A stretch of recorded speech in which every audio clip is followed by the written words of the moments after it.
Hello' everyone, কি খবৰ আপোনালোকৰ? নিশ্চয় চাগে ভাল। আজি মই আপোনালোকৰ কাৰণে সৰু টিপছ এটা লৈ আহিছোঁ। সেইটো টিপছটো যদি আপোনালোকৰ ভাল লাগে তেতিয়াহ'লে ভিডিঅ'টো শ্বেয়াৰ কৰি দিব আৰু আপোনালোকৰ লগত আৰু 10জনে এই ভিডিঅ'টো পাই তেওঁলোকৰ সহায় হ'ব। কাৰণ ল'ৰা ছোৱালী এই সমস্যাটো থাকে, বাৰ্থডেৰ দিনাখন আমি কিছুমান কাম কৰণীয় থাকে। আমি অকল কেকটো আনি মমবাতিডাল জ্বলাই দিলে বা ফু মাৰি নুমাই দিলেই নহয়। একচুৱেলি আমি এইটো আমাৰ ভুল কাম কৰি থাকোঁতে মমবাতিটো যে আমি ফু মাৰি নুমাই দিওঁ, সেইটোৱে আমি ভুল কাম কৰি থাকোঁ। সেইকাৰণে আমি তাৰ বাহিৰেও আৰু কিছুমান কাম কৰিব লগা থাকে। আমাৰ ল'ৰা ছোৱালীবিলাক দিনে দিনে খেংখেঙীয়া হৈ গৈ আছে, খংটো বেছি হৈ গৈ আছে, উৎপাতটো বেছি হৈ গৈ আছে। কিন্তু আমি কোনেও গম নাপাওঁ যে ল'ৰা ছোৱালীটোৰ এনেকুৱা হোৱাৰ কাৰণটো কি, আমি কোনেও নাজানো। বহুত চেষ্টা কৰি কিহৰ কাৰণে এনেকুৱা হ'ল, মই দেখোঁ এনেকুৱা নাছিলোঁ বা বাপেক দেখোঁ এনেকুৱা নাছিল, ল'ৰা ছোৱালীকেইটা কিয় এনেকুৱা হ'ল, এনেকুৱা নিচিনা কুৱেশ্যনবিলাক আমাৰ মনলৈ আহি থাকে। সেইটোৰ মেইন কাৰণটো হৈছে আমি কিছুমান নিয়ম কৰিব লাগে।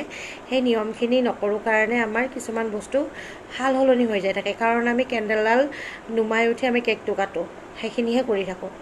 সেইটো একচুৱেলি কৰিব নালাগে, জ্বলি থকা কেণ্ডেল এডাল নুমাই।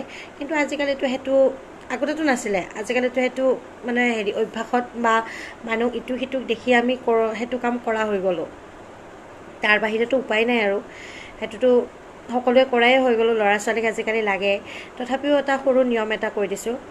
আপোনালোকে বাৰ্থডেৰ দিনাখন পাৰিলে তিল পিচি গা ধুৱাব পাৰে ল'ৰা ছোৱালীক, আৰু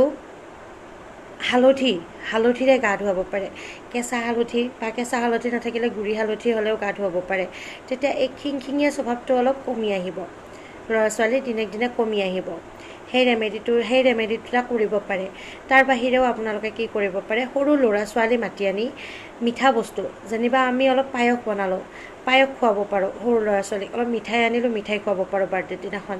চাব আপোনালোকৰ ল'ৰা ছোৱালীবিলাকৰ ভৱিষ্যতটো উজ্জ্বল হ'ব আৰু খিংখিঙীয়া স্বভাৱ বা কথা নুশুনা স্বভাৱটো নাইকিয়া হ'ব।